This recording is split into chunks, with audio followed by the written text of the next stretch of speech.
నమస్కారం అండి. నా పేరు కళ్యాణి. ఇప్పుడే నేను ప్రోమో చూసినా నా నమ్మకం ఉమ్ము కాదు. నేను గట్టిగా ఒక మనిషిని నమ్మినట్టునే అది నిజాయితీనే చెబుతా.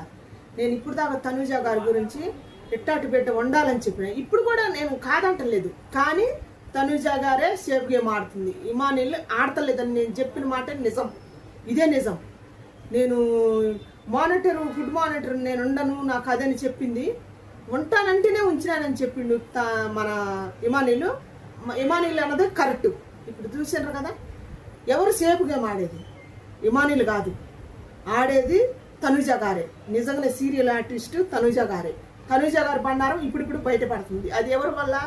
దివ్యల మాధురి వల్ల. ఆమె వచ్చి ఆమెకి ఏమి చెప్పిందో మనకైతే తెలియదు. అప్పటి నుంచి ఆమె గేమ్ మారింది, ఆమె మాట తీరు మారింది. నిజమే చెప్పాలి. మనం ఒక మనిషి మీద చెప్పాలనుకుంటే ఏది నిజం ఏది అబద్ధం అని చూసి చెప్పాలా. ఆమె గురించి నేను నిజం చూసిన కాబట్టే చూసి చెబుతున్నా. బిడ్డ అయితేంది, కూతురు అయితేంది, కొడుకు అయితేంది, ఎవరైతే ఒక మనిషిని అభిమానించినవంటే ఆమె తప్పు చేసినా అభిమానిమని కాదు కదా. అందుకని ఇమానిలే కరెక్ట్. చూసినవా, నిన్నెవరు ఎక్కించుకోమన్నారని మాట్లాడుతుంది.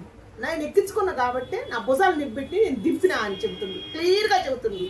ఇమానిలే నీతికి నిజాతికి గేమ్ ఆడిన నీతే, ఓ బాండింగ్ పెట్టుకున్న నీతే ఉంది. ఇమానిల్దే కరెక్ట్. మళ్ళా నైట్ మొత్తం చూసి ఇంకా రివీల్ ఇస్తాను. నేను చూసింది ప్రోమో ఇంతే చూసినా ఇంతే చెబుతున్నా. మొత్తం చూసి కూడా ఇంకా చెబుతాను నేను. ఇదే నిజం. ఇమానిలే నిజం.